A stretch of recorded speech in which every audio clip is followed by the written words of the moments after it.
Muitas vezes me perguntam, isso é uma nova e alta, é isso? E o preço, bem, é o nosso, que nós vamos pagar. Hong Kong, Uigurs, Taiwan, Ucrânia. Vou te dizer sem rodeios.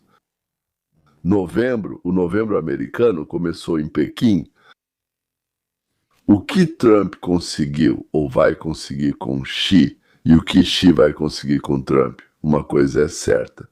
A visita à China deu início à campanha eleitoral nos Estados Unidos e agora bem, vamos às notícias e à análise. Um posto de gasolina em algum lugar de Ohio. No mostrador, $4,48 por galão. Uma jovem mulher, mãe de 3 filhos, em uma minivan. Ela olha para os números. Antes da guerra com o Irã era $3. Hoje, $4,50. 81% dos americanos dizem em pesquisas que os preços da gasolina estão pesando no orçamento deles. 63% deles apontam diretamente o culpado, Donald J. Trump. É por causa dessa mulher, por causa desses números. No marcador. 2 dias atrás, o presidente dos Estados Unidos da América embarcou em um avião e voou para Pequim. Em outro continente, em Londres, o primeiro-ministro Keir Starmer sobe à tribuna com o rosto de um cadáver político. Por quê? 66% dos britânicos exigem sua renúncia, 72 deputados do seu próprio partido publicamente. Em todo o Ocidente, ao mesmo tempo, está desmoronando justamente aquela ordem sobre a qual se sustentava a chamada família das nações do pós-guerra. Bem, pelo número de brigas entre os membros, devia ser mesmo uma família. Hoje vou explicar por que está desmoronando e por que isso está diretamente ligado a Pequim. Vamos começar pelo mais importante, pelo encontro que o próprio Trump já chamou, e cito, de o encontro mais importante do nosso milênio. E as apostas nesse encontro são maiores do que Taiwan, maiores do que o Irã e maiores do que a soja chinesa, até mesmo maiores do que a soja chinesa. A aposta é o controle sobre o Congresso dos Estados Unidos após novembro. Bem, quero dizer, o nosso ano de 2026, ou seja, a América dos próximos 10 anos, ou seja, senhores, o mundo dos próximos 10 anos, ou talvez até mais. Eu prometo uma coisa para vocês. No final desta parte do nosso vídeo, no último minuto antes do segundo tema, vou apresentar um cenário que não ouvi nem na CNN, nem na Fox, nem na Bloomberg, nem no Wall Street Journal. Bem, agora, como se diz, vamos lá. Não poderia ser pior. Para entender por que Trump está em Pequim, é preciso entender em que buraco o Partido Republicano se encontrava em maio de 2026. A aprovação do presidente era de 37%. O pior índice de todos os seus mandatos, no índice de aprovação líquida, eram menos 20 pontos entre a população adulta. 48% dos americanos não apenas desaprovam Trump, eles o desaprovam fortemente, de forma ativa, com convicção. O mais assustador é que a rachadura começou entre seus aliados. Dentro da base republicana, o apoio caiu de 88%, que era há um ano, para 81% hoje. 7 pontos em 12 meses. Isso é sério. E entre os jovens republicanos com menos de 30 anos é ainda mais profundo. Na verdade, há 4 razões para isso. É fundamental compreender essas razões, pois sem diagnóstico não há tratamento. Primeiro é o preço do combustível, 4,48 por galão. Isso é 48% mais alto do que antes da guerra. Isso pesa. Segundo, Irã. 61% dos americanos acham que a operação militar no Irã trouxe mais prejuízos do que benefícios. 62% têm certeza de que as decisões de Trump enfraqueceram. A posição dos Estados Unidos no mundo eles fortaleceram.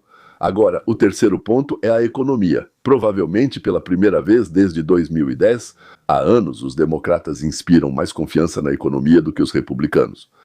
Isso aí já é, como dizem, um desastre total. Só 35% aprovam a política econômica da Casa Branca, mas eles não entendem nada. Mas isso não é problema deles, explicaram mal. Quarto, um simples sentimento de cansaço que não pode ser captado pela sociologia. Bem, tem barulho demais por aí. De Garland, do perdão, dos tweets, dos tribunais, tudo isso cansa. uma emoção perigosa para o presidente em exercício. Mais uma coisa. Existe uma lei de ferro na vida e na política americana. Nem Kennedy, nem Reagan, nem Obama a revogaram. Ninguém. O partido do presidente em exercício perde as eleições de meio de mandato. Já falei sobre isso várias vezes. Acho que em 80 anos só houve 2 exceções. 98. Isso foi o impeachment de Clinton. O pêndulo foi contra os republicanos. Mexeram com o nosso. Foram punidos por causa de uma mulher. E 2002, acho. Um ano depois do 11 de setembro, sim, claro. Depois do 11 de setembro, o país se uniu em torno da bandeira. E só. 2 vezes em 80 anos, o número médio de cadeiras perdidas na Câmara dos Representantes pelo partido do presidente é 25. No Senado, 4, mas quando a aprovação do presidente está abaixo de 50% e Trump está lá hoje. A média de perdas na Câmara sobe para 33 e trior. E o que dizem as pesquisas de hoje? Os democratas estão na frente no chamado voto genérico. Uma média, assim, quem apoia quem? 52 contra 42, uma diferença de 10 pontos. Se essa diferença se mantiver até novembro, os democratas vão recuperar a Câmara com certeza 100% e com ela o poder de iniciar um novo processo de impeachment, abrir audiências sobre funcionários ligados a Trump e bloquear qualquer orçamento. O entusiasmo também está com os opositores. 61% dos democratas se descrevem como muito entusiasmados para votar. Entre os republicanos, são 53%, 8 pontos de diferença. Em participação real, isso significa 1 milhão de votos em seus estados, no mínimo. Para ser justo com Trump, ele não nega isso. Em abril, ao vivo na Fox News. Ou Fox Business, é bem possível, ele disse quase literalmente. Mesmo com um grande presidente. E ele é um grande presidente. Naturalmente, as eleições intermediárias geralmente são perdidas, mas vamos tentar mudar essa tendência. Estamos tentando mudar essa tendência. É isso que significa uma visita a Pequim. Uma tentativa de mudar a tendência. Uma tentativa de mudar a tendência. Essa mesma tendência. Que o Trump não gosta nem um pouco. E eu também não gosto. E aqui está o paradoxo. Sobre o qual a imprensa ocidental fala em voz baixa, porque isso não se encaixa na sua narrativa favorita, enquanto as pesquisas desenham um quadro sombrio, uma silenciosa batalha jurídica, pela redefinição dos distritos eleitorais. Está se desenrolando a favor dos republicanos, na Virgínia. Os tribunais este ano tomaram 2 decisões, redesenhando o mapa a favor dos republicanos. No Tennessee, da mesma forma na Louisiana. O recurso está marcado para julho, no Alabama para agosto, e na Suprema Corte dos Estados Unidos, uma decisão sobre a constitucionalidade da criação de distritos está sendo preparada, com base racial. Ou seja, exatamente o que os democratas sempre fizeram. Isso é racismo, puro e simples. Eles criaram uma forma para isso, mas agora os tribunais estão anulando. Existe uma situação que vira norma, que é favorável para os republicanos. Norma. O racismo é favorável para os democratas. E essa é a norma americana. Ela é favorável para os republicanos. A decisão é esperada até o final de junho, se o tribunal disser não. Então, dezenas de distritos nos estados do Sul terão que ser redesenhados novamente e faltam 5 meses até novembro. Isso é técnico. Mas, no geral, são fatos sérios. Nas eleições de 2024, mais de 84% das congressistas americanas foram eleitas com uma vantagem, de mais de 10 pontos, ou seja, há poucos distritos competitivos. E cada distrito redesenhado tem peso. E o que isso significa na prática? As pesquisas nacionais dizem uma coisa: o mapa real da Câmara. Até novembro pode parecer diferente. Bem diferente. Para os democratas, desta vez, vai ser muito difícil. Muito difícil converter vantagem em votos em vantagem em mandatos se os republicanos conseguirem. Se conseguirem reduzir a diferença de 10 pontos pelo menos para 4, eles vão manter a maioria na Câmara. É justamente nesse espaço estreito entre 10 pontos e 4, e é aí que funciona a estratégia de 6 meses de Trump, que já começou. De Pequim, começou a sua parte ativa. A divisão do mundo. Agora, o que Trump com certeza já traz de Pequim? Soja. Xi confirmou publicamente: a China vai aumentar drasticamente as compras de soja americana. A Casa Branca não revela os números exatos em dólares. Isso será feito na coletiva de imprensa, daqui a 10 dias, no momento em que as notícias de Ohio e Iowa serão mais úteis. É um presente. Para os fazendeiros brancos do meio-oeste, o mesmo grupo que em 2024 votou em Trump por 20 pontos uma vez, só 13. Petróleo. Xi disse diretamente: a China quer aumentar as compras de petróleo americano para reduzir a dependência do Oriente Médio. Mudança diplomática. Vamos reduzir compras do Irã. Isso sinaliza para Teherã, Riad e para contratos futuros de petróleo da Bolsa de Chicago. Sinal positivo para contratos futuros. Gás natural liquefeito faz parte do pacote de energia. Números específicos ainda não divulgados. Que comunicado é este? Nas próximas semanas, negociações técnicas definirão os detalhes. Agora Boeing. Grande pedido. Centenas de aviões. Não vou dizer o número exato, porque a Casa Branca ainda não divulgou. E aqui a gente não costuma ficar adivinhando, mas pela ordem de grandeza são dezenas de bilhões de dólares. E o Irã? Aqui há uma encruzilhada que a imprensa tradicional evita abordar. No discurso. E подчеркиваю, на слова. Xi concordou. O Irã não deve obter armas nucleares. Ok. Eles basicamente são a favor de que não haja muitos. Aqueles países que já têm. Mas eles não querem que mais países tenham. Ou seja, eles defendem isso como um princípio. O Estreito de Hormuz deve permanecer aberto. Também é, em geral, uma declaração de princípio. Mas não está claro o que a China fará a respeito disso. Verdade. Acrescentou uma declaração dura que por algum motivo quase ninguém citou. A China é contra a militarização do estreito e contra qualquer tentativa. E aqui, prestem atenção. Cobrar uma taxa pela passagem. São águas internacionais, aliás. Isso já é um sinal para Teherã, como se fosse através das câmeras do mundo inteiro. Isso nós não gostamos. Mas na prática, foram só palavras. A China era o maior comprador de petróleo iraniano e continua sendo. Vai continuar. Vai comprar menos, mas vai continuar. Xi concordou com a retórica, mas não concordou em se tornar um instrumento de pressão. Não fechou os canais de petróleo por lá. Não cancelou os esquemas bancários. Não disse aos petroleiros iranianos para não descarregarem mais em Qingdao. Não, ele não disse nada disso. Ele conversou sobre esse assunto, mas as ações meio que foram adiadas, ou um vamos ver. Um acordo nunca é unilateral. E tudo o que aconteceu em Pequim se desenrola dos dois lados da mesa. Pequim conseguiu. Redução de parte da tarifa. Os detalhes não foram anunciados. Vai ter mais um pouco de negociação. Comércio. Acesso aos semicondutores americanos. Foi para isso que levamos a Nvidia para lá. Os detalhes não foram anunciados, mas essa é uma questão chave para a indústria chinesa. Aquela mesma de IA, inteligência artificial. O silêncio de Trump sobre Hong Kong, o que, pelo que entendo, é muito importante para a China e não é nada importante para nós. O silêncio sobre os uigures, total.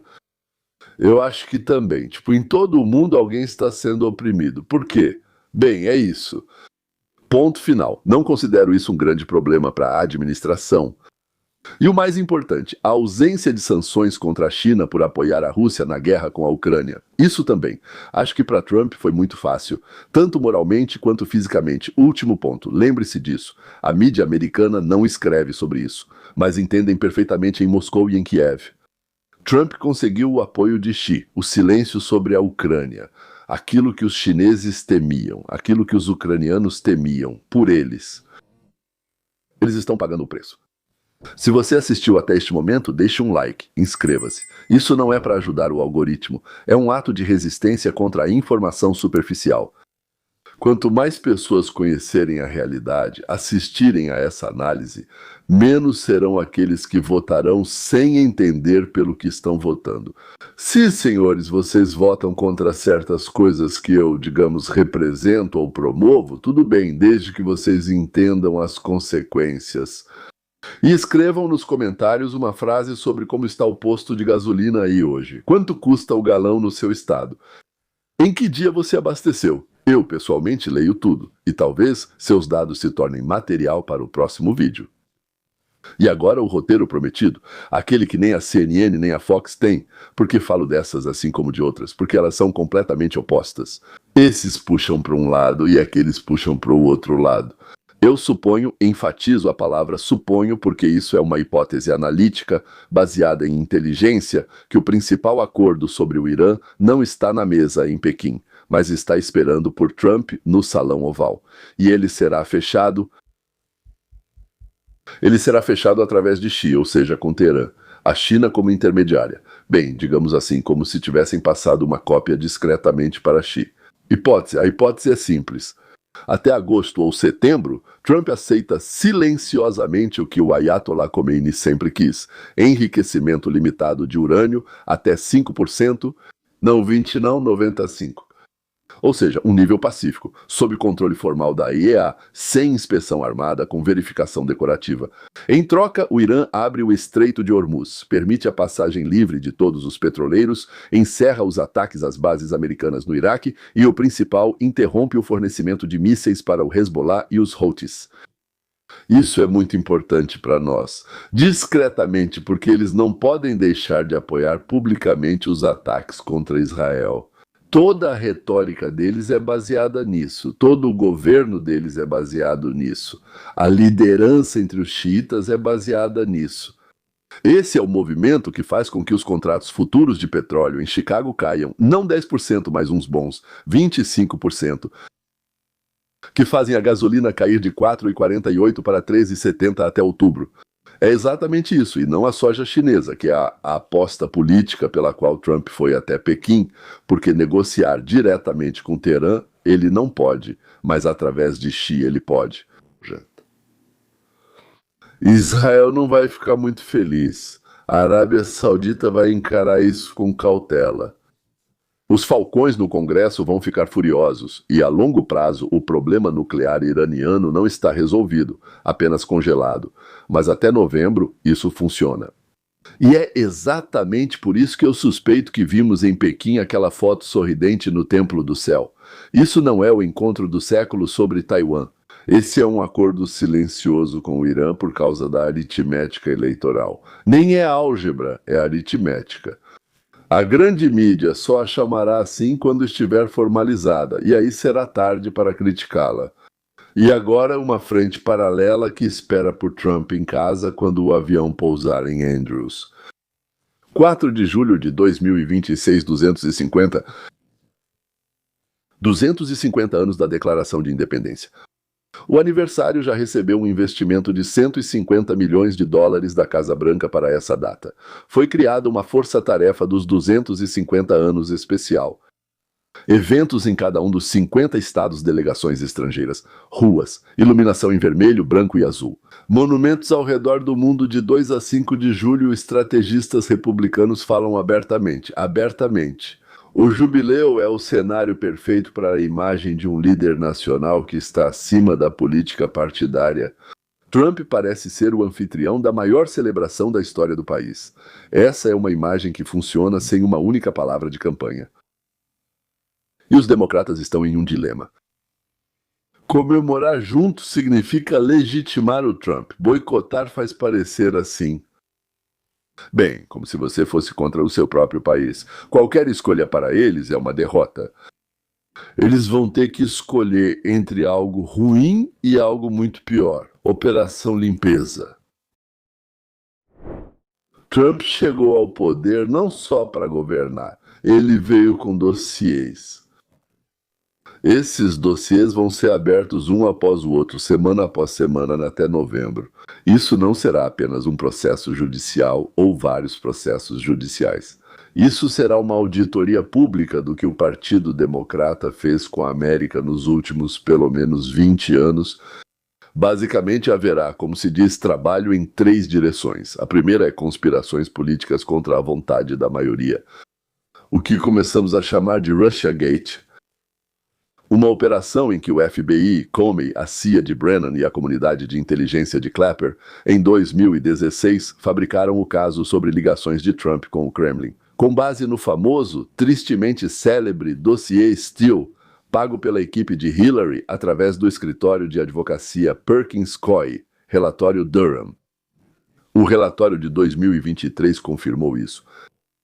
A investigação foi aberta do nada, sem motivo algum, sem fundamento nenhum. Do nada, nem sequer com o pretexto mais frágil. Em seguida, a carta de 51 ex-agentes de inteligência em outubro de 2020 dizendo que o laptop de Hunter Biden tinha sinais de desinformação russa, mas o laptop era autêntico. Todos eles sabiam disso e assinaram mesmo assim. E isso custou a eleição de 2020 para Trump. Nomes: Brennan, Clapper, Panetta, Hayden, Morrell. Lembre-se deles. Eles serão chamados para depor sob juramento. Vai ser um circo. Um circo religioso. Não religioso, mas circense. E ainda tem os arquivos do Twitter. E o FBI e o Departamento de Segurança Interna coordenavam as redes sociais, davam ordens. A censura foi imposta como dever aos cidadãos americanos. A Suprema Corte já analisou isso, mas as próximas audiências ainda estão por vir. Então isso é só o começo. Segundo, Covid. E os bilhões que foram feitos com isso, certo, Dr. Anthony Fauci? E o financiamento dele para pesquisas chamado de ganho de função. Ou seja, inserir no vírus algo nocivo às pessoas. Primeiro nos Estados Unidos, depois, ao ser proibido, transferiram discretamente para Wuhan, talvez também para outros lugares. Circula um boato desagradável sobre 3 desses laboratórios na Ucrânia, mas sobre Wuhan temos certeza. Ou seja, isso é exclusivamente dos americanos, sem envolvimento dos ucranianos. Aqui está, pessoal, aqui está o dinheiro para vocês, aqui estão os laboratórios, aqui está isso, aqui está aquilo, e vocês só precisam continuar. 147 milhões de dólares de dinheiro federal. Sob juramento, Fauci negou isso, disse: do que você está falando? Nunca na vida. Mas os e-mails internos mostram exatamente o contrário. Paralelamente, o Sindicato dos Professores EFT, sob a liderança de Henry Weingarten, trocava mensagens diretamente com o CDC, ditando recomendações médicas para manter as escolas fechadas. O Sindicato dos Professores disse: ao nosso, digamos assim, Departamento de Controle de Epidemias, por quanto tempo devemos manter as crianças afastadas? E pagam os salários dos professores que também ficam afastados ou estão curtindo no Havaí. E o resultado? Uma coisinha à toa. A maior queda no desempenho dos estudantes americanos de toda a história. Bem, de países, medições, não sei, de toda a história. E o dinheiro? Programa de proteção da folha de pagamento. Mais de 100 bilhões foram para pedidos fraudulentos. Ou seja, alguém em algum lugar enviava alguns papéis e os funcionários lá dentro, sabendo que era mentira, aprovavam e mandavam o dinheiro. E a família Biden, de acordo com documentos e comissões de fiscalização, recebeu mais de 24 milhões de dólares de pessoas e empresas ligadas à Ucrânia, China, Romênia, Cazaquistão e Rússia. E os quadros de Hunter Biden eram vendidos por até $500 mil cada. Por quê? Bom, como assim por quê? A tinta e a tela custam alguma coisa. Então espalharam tinta na tela e venderam. Terceiro, roubo generalizado dos programas destinados aos mais vulneráveis. O caso de Minnesota, Feeding Our Future. 250 milhões de dólares roubados de programas federais de alimentação escolar. 70 acusações. As crianças para quem o dinheiro era destinado simplesmente não recebiam comida nenhuma. O escritório do Inspetor-Geral do Trabalho estimou que mais de 190 bilhões de dólares foram roubados de programas de auxílio-desemprego durante a pandemia. 190 bilhões, não milhões, mais uma vez, bilhões eles roubaram nesse período. E o mais assustador, sob a administração do Biden, o Departamento de Assuntos de Refugiados perdeu o paradeiro. Mais de 100 mil crianças migrantes. Eles deixaram essas crianças entrarem no país e as perderam. Isso não é estatística. São pessoas, são crianças. Eles continuam procurando por elas, mas já dizem que muitas nunca serão encontradas. Quando essas histórias começarem a vir à tona uma após a outra, esse enquadramento de ditadura do Trump vai começar a desaparecer e outro vai surgir. Limpeza. Estábulos, pântano, pesadelo, limpeza. O terceiro fluxo são os fracassos das gestões democratas nas grandes cidades. Criminalidade em Chicago, pessoas sem teto em São Francisco, a situação das escolas públicas em Baltimore. Não é um tema novo, mas na temporada eleitoral ela será abordada de forma sistemática, com números específicos, com endereços. Paralelamente, o caso de interferência eleitoral na Geórgia em 2020 e a última bomba, o caso de James Comey, ex-diretor do FBI, acusado por uma foto de conchas na praia que formavam a inscrição 8647. Bem, 86 é um chamado para assassinato e 47, obviamente, é o presidente dos Estados Unidos toda semana, um novo nome, um novo documento, uma nova capa. Os democratas estão constantemente na posição de se justificar. O cálculo republicano é baseado na coincidência de 4 ondas até outubro. A primeira onda é econômica. Um acordo silencioso com o Irã mais encomendas da China resulta na queda dos futuros do petróleo, o que significa que a gasolina em outubro estará abaixo de $4. Isso é o suficiente para que mulheres brancas sem diploma, latino-americanos, aqueles que mais se afastaram de Trump, comecem a voltar. Não é perfeito, mas é o suficiente. A segunda onda é de imagem. O aniversário de julho cria a imagem de vencedores e de patriota, diante da qual as eleições de novembro parecem uma continuação de uma boa história e não um castigo por uma ruim. A terceira onda é negativa para o adversário. Processos judiciais, denúncias, catástrofes urbanas, tudo isso é apresentado, digamos assim, como se fosse para eleitores democratas. Como vocês não têm vergonha de ir e votar nessas pessoas horríveis. E isso vai funcionar para alguém. Isso vai segurar uma certa quantidade de pessoas que não vão votar nos republicanos, mas vão começar a duvidar se devem ou não votar nos democratas. A quarta onda é puramente técnica. O novo mapa dos distritos, após a decisão dos tribunais, converte até mesmo uma mudança modesta do eleitorado em mandatos reais a favor dos republicanos. Isso vai funcionar? Bem, não há garantias. A guerra com o Irã pode se arrastar, o acordo pode desmoronar, a gasolina pode continuar cara e um grande escândalo pode anular 3 ondas de notícias positivas, como dizem. Mas o que parece ser uma visita diplomática a Pequim não é diplomacia, é o primeiro lance de uma partida de 6 meses, cujo prêmio é o Congresso. E Trump, sentado exatamente naquela mesa de banquete com Guzzi, sabe disso melhor do que qualquer um na sala. Agora, aqui vai a segunda história que prometi no começo. Aquela sobre o teto sob o qual essa divisão se tornou possível.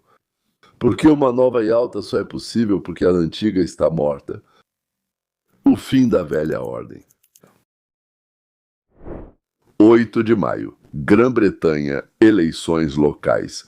O Partido Trabalhista do primeiro-ministro Keir Starmer está perdendo, ouça aqui,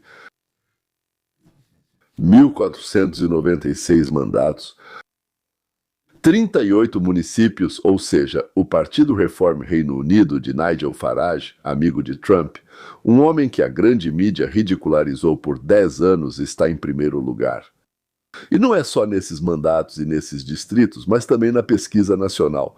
25% contra 18% dos trabalhistas. Eles têm 25, os trabalhistas têm 18%. 72 deputados do próprio partido de Starmer exigiram sua renúncia em 48 horas, ele recusou. Mas 66% dos britânicos, incluindo 60% daqueles que votaram nele há um ano, dizem: você não deveria chegar até as próximas eleições. Em 13 de maio, Karl Strona leu o programa anual do governo nos mandatos britânicos. Starmer estava sentado na primeira fila com a expressão de um morto político. Isso é a Grã-Bretanha. Agora veja a Alemanha, onde a AfD tem mais de 30% a França, onde Le Pen está preparando a campanha presidencial, Itália, Holanda, Suécia. O velho ocidente político, mainstream, centrista do pós-guerra, está desmoronando em todas as suas capitais ao mesmo tempo. E esse colapso acontece paralelamente ao colapso da arquitetura sobre a qual o Ocidente se sustentou, senhores, por 80 anos. Ele, junto com a Rússia, na guerra do Irã em 2026, não adotou nenhuma resolução obrigatória. Rússia e China bloqueiam resoluções dos Estados Unidos, enquanto Estados Unidos e Reino Unido bloqueiam as da Rússia e Irã, a organização criada em 45 em São Francisco, exatamente para evitar a Terceira Guerra Mundial em 26, simplesmente não serviu para nada. É só decoração, a OTAN está por um fio. Trump publicamente questiona o artigo 5. Se a Polônia não paga seus 2% do PIB, por que devemos morrer por Gdansk?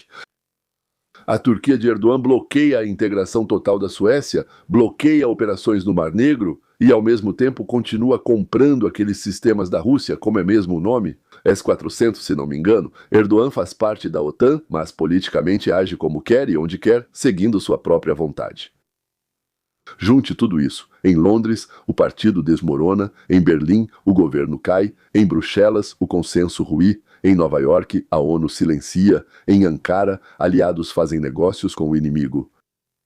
E só então fica claro porque ontem, em Pequim, dois estavam sentados à mesa e, senhoras e senhores, vamos ser honestos uns com os outros, estavam dividindo o mundo. A velha e alta está morta, morreu, acabou, evaporou-se. E não porque alguém a cancelou, mas porque aqueles que a assinaram em 45 já não existem mais, suas tarefas já não existem mais. Nem a Grã-Bretanha de Churchill, nem a América de Roosevelt, nem a União Soviética de Stalin. Não é só que essas pessoas não existem mais. Não existem mais as tarefas que eles tinham, não existem mais as preocupações que... Preocupações existem, senhores, mas são outras, algumas parecidas, outras diferentes. Mas existe Xi, existe Trump, existe a metade vazia de Stalin que um dia esteve livre. Mir. Ele não ficou vazio. Nós somos necessários, eu e você. Sim, sim, sim, eu e você. Cada um que entende o que está acontecendo e fala sobre isso para os outros. Se este vídeo acrescentou algo ao seu entendimento, compartilhe-o com aqueles que você considera inteligentes. Para os tolos não é necessário mostrar nada, nem curtida, coração ou mensagem privada de uma frase. Olha, isso vale os seus 35 minutos, esse é o tipo de trabalho que nenhum algoritmo faz, não consegue fazer. Ou fazemos nós ou ninguém faz. Inscreva-se neste canal se ainda não se inscreveu. Ative o sininho se ainda não ativou. E escreva nos comentários qual parte do vídeo você achou mais valiosa. Prometo, leio cada um. E mais uma coisa, o segundo canal. Ele se chama Roteiro para a Liberdade. Já tem lá, se não me engano, 192 vídeos de 10 minutos com o programa, apresentando o que chamamos de ciência volitiva. Relatos sobre o que é preciso buscar para viver bem e não ser... explodido sem virar uma nuvem de sal. Na descrição deste vídeo há um link para o meu livro. Na Amazon ela é vendida, mas aqui é de graça. E depois que você se inscrever e baixar o livro, toda manhã você vai receber de mim um vídeo de 10 minutos curto e direto ao ponto, sobre coisas que tornam a vida completa. Como fazer com que seu negócio funcione com o máximo de eficiência? Como fazer com que sua família te adore? Sem manipulações, sem barganhas, de verdade. E como fazer com que seu círculo de amigos cresça e não diminua ano após ano? 3 pilares de uma vida humana normal. Toda manhã, 10 minutos, apenas 10 minutos e de graça. O link está abaixo deste vídeo, o primeiro de todos e o último. Lembre-se, toda vez que você transmite seu conhecimento adiante, você constrói uma sociedade baseada na regra de ouro. Não sou eu quem constrói, não é o Camerton quem constrói. Você constrói. Até logo.